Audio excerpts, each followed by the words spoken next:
Every year on January 23rd, the miracle survivors of the Bear River massacre remember the tragedy that cost hundreds of people their lives in northwest Montana. But today, the miracle survivors, generations later, are turning tragedy into victory.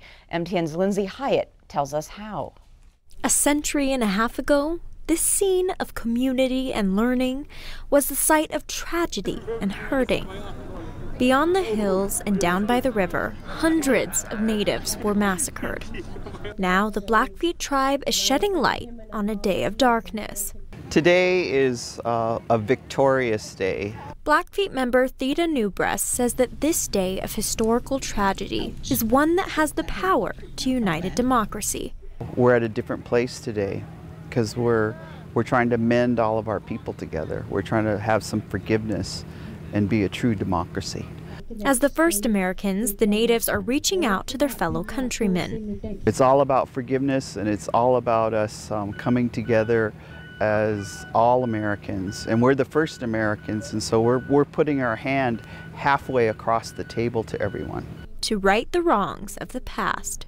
That was the history, and if there was some wrongs in the history, let's correct it today. By starting anew.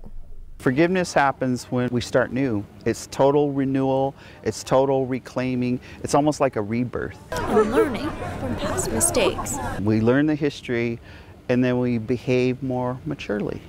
So that future generations don't follow in the same footsteps.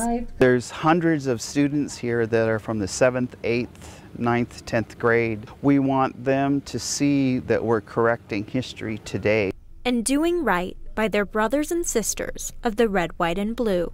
Because we're all Americans, and we have to figure out how to be better to each other. In Toole County, Lindsay Hyatt, MTN News. The Bear River commemoration will wrap up tomorrow with a round dance and feed from 1 until 5 in the afternoon.